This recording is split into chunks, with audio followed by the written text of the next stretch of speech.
इंसान दौलत और शोहरत के चक्कर में इतना अंधा हो जाता है कि उसे पता ही नहीं चलता कि उसकी एक छोटी सी गलती उसे अर्श से फर्श पर लाकर टेक सकती है। ऐसा ही कुछ हुआ पहलवान सुशील कुमार के साथ। पहलवान सुशील कुमार के पास नाम, फेम, पैसा सब कुछ था, लेकिन उसकी एक छोटी सी गलती ने उसे पहलवान से एक स्टार से कैसे एक मर्डरिस्ट बना दिया। इस वीडियो में इस पूरे तहकीकात के बारे में जानेंगे और जानेंगे कि सुशील कुमार की लाइफ क्या थी, उन्होंने कौन कौन से मेडल हासिल किए थे। ये सब कुछ इस वीडियो में मैं आपको बताऊंगा। कैसे सुशील कुमार ने एक छोटे से अपने फ्लैट के किराए को लेकर अपने ही साथी का मर्डर कर दिया, कैसे ये सब कुछ मुमकिन हुआ और क्या थी ये पूरी स्टोरी, ये सब इस वीडियो में मैं आपको बताने जा रहा हूँ। तो चलिए बिना देरी किए शुरू करते हैं आज की वीडियो। मैं हूँ परवीन और आप देख रहे हैं हमारा चैनल यूट्यूब हिंदी। तो ये स्टोरी शुरू होती है एक फ्लैट को लेकर। ये फ्लैट दिल्ली के अंदर सुशील कुमार की पत्नी सावी सेहरावत के नाम था, जो कि दिल्ली के मॉडल टाउन D10/6 जो ब्लॉक है उसके अंदर स्थित था। ये सारी स्टोरी इसी फ्लैट को लेकर शुरू होती है। अब स्टोरी शुरू होती है रघुवीर नाम के एक व्यक्ति से। रघुवीर नाम के इस व्यक्ति ने यही फ्लैट, जो कि सुशील कुमार पहलवान की पत्नी के नाम था, इसी फ्लैट को सागर को किराए पर कुछ साल पहले दिया था। लेकिन उस समय सागर को इसके बारे में पता नहीं था। वहाँ पर इस फ्लैट में सागर और उसके दोस्त सोनू, भत्तू और अमित भी रहने आते थे। वो परमानेंट तो नहीं रहते थे, लेकिन सागर के पास उनका आना जाना रहता था। यहाँ पर भत्तू और जो अमित थे, इनका ऑलरेडी एक छात्रावास छत्रसाल स्टेडियम के अंदर भी था। वास्तव में ये वहाँ रहते थे, लेकिन सागर धनखड़ के पास ये आते जाते रहते थे। और इन चारों में से किसी को भी मालूम नहीं था कि ये जो फ्लैट है ये सुशील कुमार या फिर उसकी पत्नी के नाम है, क्योंकि ये जो फ्लैट है ये ना ही सुशील ने उन्हें दिया था, ना ही उनकी पत्नी ने, बल्कि रघुवीर नाम के किसी व्यक्ति ने इन्हें किराए पर दिया था। लेकिन बाद में इन चारों को इस बात का पता चल जाता है। पता चलने के बाद जब रघुवीर इनसे इस महीने का किराया मांगता है तो सागर इन्हें किराया देने से मना कर देता है और रघुवीर से कहता है कि मैंने सुशील से बात कर ली है और मैं किराया डायरेक्ट सुशील को ही दे दूंगा। रघुवीर इन्हें अपना फ्लैट खाली करने के लिए बोल देता है, तो ये अपना फ्लैट खाली कर देते हैं बिना इस महीने का किराया देते हुए, और ये इसी मॉडल टाउन में चौथी मंजिल पर एक दूसरे फ्लैट में रहने लग जाते हैं, जो कि M2/1 होता है।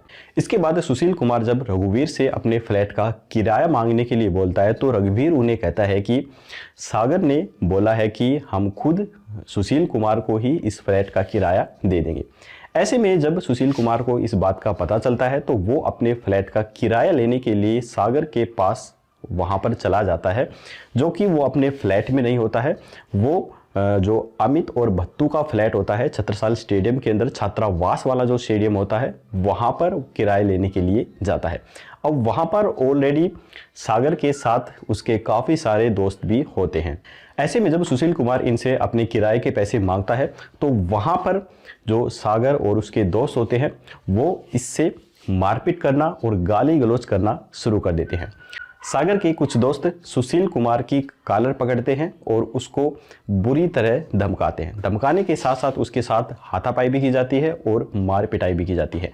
मार पिटाई करने के बाद उसे छत्रसाल स्टेडियम के अंदर भगा दिया जाता है और इसके बाद सुशील कुमार वहां से चला जाता है। अब यहाँ पर सुशील कुमार को धमकाने, बेइज्जत करने, उसकी पिटाई करने में अहम जो रोल होता है वो सागर और उसके दोस्त सोनू महलावत का होता है। सागर से तो सुशील को पैसे लेने होते हैं, इस वजह से वो इस मामले में होता है, और सोनू महलावत इस वजह से इस मामले में होता है क्योंकि सोनू महलावत का एक रिश्तेदार होता है जो कि कुख्यात गैंगस्टर काला जठेरी के नाम से होता है। इस वजह से सोनू महलावत अपनी दादागिरी चमकाने के लिए इस मामले में जान करके अपनी टांग अड़ाता है और यहाँ पर सुशील कुमार को धमकाकर मार पिटाई करके यहाँ से भगा देता है। ये बेइज्जती सुशील कुमार बर्दाश्त नहीं कर पाता है और वो उसी दिन इस बेइज्जती का बदला लेने की ठान लेता है। इसके बाद सुशील कुमार तुरंत कुख्यात अपराधी नीरज बवाना और काला असोदा से संपर्क करता है। जैसे ही वो उनसे संपर्क करता है उसके तुरंत बाद हरियाणा के पूरे बदमाश यहाँ पर दिल्ली के बाहर सुशील के साथ इकट्ठा हो जाते हैं और ये सब सुशील के साथ मिलकर सागर को सबक सिखाने की तैयारी करते हैं। ऐसे में ये यहाँ पर पार्टी करते हैं, खाना खाते हैं, दारू पीते हैं और उसके बाद 5 से 6 गाड़ियों में ये सब सवार होकर सागर की फ्लैट की तरफ चल देते हैं। ये सभी रात को 12 बजे सागर धनखड़ के दोस्त रविंदर के घर पर पहुंचते हैं और वहां पर रविंदर अपने घर के नीचे खड़ा होकर आइसक्रीम खा रहा होता है। वहां पर ये पिस्तौल की नोक पर उसे अपनी गाड़ी में बिठा लेते हैं और वहां से अगवा करके सागर के फ्लैट की तरफ ले चलते हैं। इसके बाद सागर धनखड़ के फ्लैट पर पहुंचने के बाद सुशील अपने एक साथी को सागर धनखड़ को बुला लाने के लिए कहता है। सुशील का एक साथी फ्लैट बिल्डिंग नंबर 4 पर जाता है और सागर धनखड़ और वहाँ पर विद्यमान उसके साथी सोनू महाल और बाकी अमित भत्तू सब होते हैं, उन सबको बोलता है कि सुशील तुम्हें किसी काम से नीचे बोल रहा है। ये सभी उसके कहने पर नीचे आते हैं और नीचे वो जब गाड़ी के पास आकर देखते हैं तो वहाँ पर सुशील गाड़ी के अंदर ही मौजूद होता है और वहाँ पर इन्होंने अपनी गाड़ी के अंदर डंडे, रोड, हॉकी स्टिक्स ये सभी ली होती हैं। ऐसे में ये समझ जाते हैं कि ये किसी ना किसी वजह से ही यहाँ पर आए हैं, लेकिन उन्हें पिस्तौल की नोक पर डरा धमकाकर अलग अलग गाड़ियों में बैठा लिया जाता है। इसके बाद उन्हें छत्रसाल स्टेडियम के पार्किंग एरिया के अंदर ले जाया जाता है। वहाँ पर उतारकर उन सबको सुशील कुमार और उनके साथियों के द्वारा घेर लिया जाता है और वहाँ पर फिर उनकी कहासुनी होती है। वहाँ पर कहासुनी सुशील कुमार और सागर धनखड़ की इतनी ज़्यादा बढ़ जाती है कि इन दोनों की हाथापाई के ऊपर नौबत आ जाती है। इसके बाद एक वीडियो भी जारी हुई थी जो आप यहाँ पर देख सकते हैं। इस वीडियो में सुशील खुद एक हॉकी स्टिक लिए हुए है और यहाँ पर सागर धनखड़ नीचे पड़ा हुआ है और इसकी पिटाई की जा रही है। यहाँ पर ये जो वीडियो है ये खुद सुशील कुमार के एक साथी के द्वारा ही शूट किया गया था, जो कि पुलिस के द्वारा हासिल किया गया है। इसके बाद सुशील कुमार सागर धनखड़ के साथ काफ़ी ज़्यादा मारपिटाई करता है और उसके दोस्तों के साथ भी मारपिटाई होती है, जिसमें सागर धनखड़ के सिर के ऊपर काफ़ी ज़्यादा गहरी चोटें आती हैं। ऐसे में सागर धनखड़ के एक दोस्त ने चुपके से किसी न किसी तरह वो पुलिस को फ़ोन मिला देता है और पुलिस को वहाँ पर बुला लेता है। जैसे ही वहाँ पर पुलिस का सायरन सुनता है, सुशील कुमार और उसके दोस्त गाड़ी में बैठकर वहाँ से फरार हो जाते हैं। ये पूरी घटना जो होती है ये 4 मई को घटित होती है। यहाँ पे 4 मई के बाद 19 दिन तक यानी कि 23 मई तक जो सुशील कुमार है वो पुलिस के हाथ नहीं लगता है, अलग अलग स्टेट के अंदर वो छिपता हुआ घूमता है। लेकिन 23 मई को दिल्ली के मुंडका इलाके से सुशील कुमार को गिरफ्तार कर लिया जाता है। इसके बाद हाई कोर्ट में पेशी की जाती है और 6 दिन की रिमांड पर सुशील कुमार को लिया जाता है। 6 दिन की रिमांड के बाद सुशील कुमार अपना गुनाह कबूल कर लेता है और यहाँ पर वो बताता है कि ये पूरा जो षड्यंत्र है ये उसने सागर से अपना बदला लेने के लिए किया था। अब यहाँ पर सुशील कुमार की एक और समस्या काफ़ी ज़्यादा बढ़ गई है। यहाँ पर सुशील कुमार को अब गैंगस्टर काला जशेड़ी से भी काफ़ी ज़्यादा खतरा बढ़ गया है।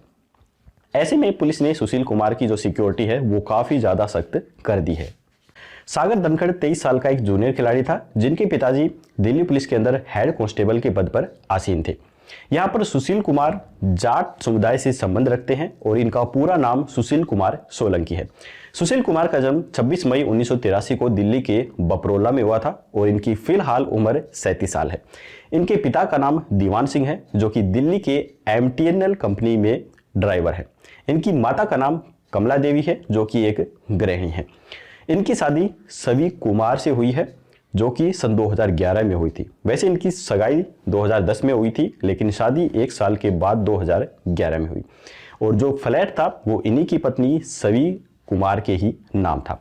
इनकी पत्नी सवी कुमार के पिता का नाम महाबली सतपाल था जो कि सुशील कुमार के गुरु थे और ऐसा बताया जाता है कि इन्होंने अपने शादी से पहले अपनी वाइफ का चेहरा तक भी नहीं देखा था। यहाँ पर सुशील कुमार ने अपने करियर की शुरुआत अपने पिता और अपने कजन संदीप को देखकर की, क्योंकि ये दोनों भी रेसलर थे लेकिन ज़्यादा आगे ये नहीं जा सके थे। सुशील कुमार ने छत्रसाल स्टेडियम से ही अपनी पहली रेसलिंग की शुरुआत की और देखते ही देखते कड़ी मेहनत के बाद इन्होंने सन 2008 के बीजिंग ओलंपिक्स में ब्रांज मेडल जीता और 2012 के लंदन ओलंपिक्स में सिल्वर मेडल जीता। ये 2 मेडल जीतने के बाद ये रातों रात स्टार बन गए। खेल के अंदर बेहतरीन प्रदर्शन करने के कारण इन्हें राजीव गांधी खेल रत्न अवार्ड से भी सन 2009 के अंदर सम्मानित किया गया। ये अवार्ड खेल के अंदर दिया जाने वाला भारत का सबसे बड़ा अवार्ड है। इसके अलावा सुशील कुमार कई छोटे बड़े गेमों के अंदर भी मेडल प्राप्त कर चुका है, तो इसके बारे में मैं आपको बता देता हूं।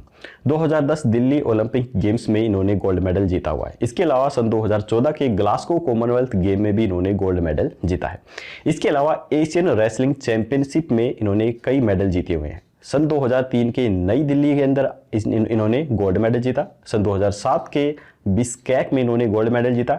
सन 2008 के जेजू आइलैंड में इन्होंने ब्रांज मेडल जीता और सन 2010 के नई दिल्ली में इन्होंने गोल्ड मेडल जीता। तो ये थी सुशील कुमार के अर्श से लेके फर्श तक की पूरी स्टोरी। ये पूरी स्टोरी मैंने अलग अलग न्यूज़ से कलेक्ट की है। आज तक एनडीटीवी, दैनिक जागरण, हिंदुस्तान, दीपाली.com, दैनिक भास्कर, इन सब से मैंने कलेक्ट की है। इनका लिंक मैंने डिस्क्रिप्शन में दे रखा है, आप चाहें तो वहाँ पर जाकर इस इंफॉर्मेशन को और भी अच्छे से देख सकते हैं। आई होप कि ये वीडियो आपको काफ़ी अच्छी लगी होगी। अगर वीडियो अच्छी लगी तो लाइक जरूर कीजिएगा और अपने दोस्तों के साथ शेयर करना बिल्कुल मत भूलिए। तो फिर मिलेंगे एक ऐसी ही नई वीडियो के साथ, तब तक के लिए जय हिंद, जय भारत।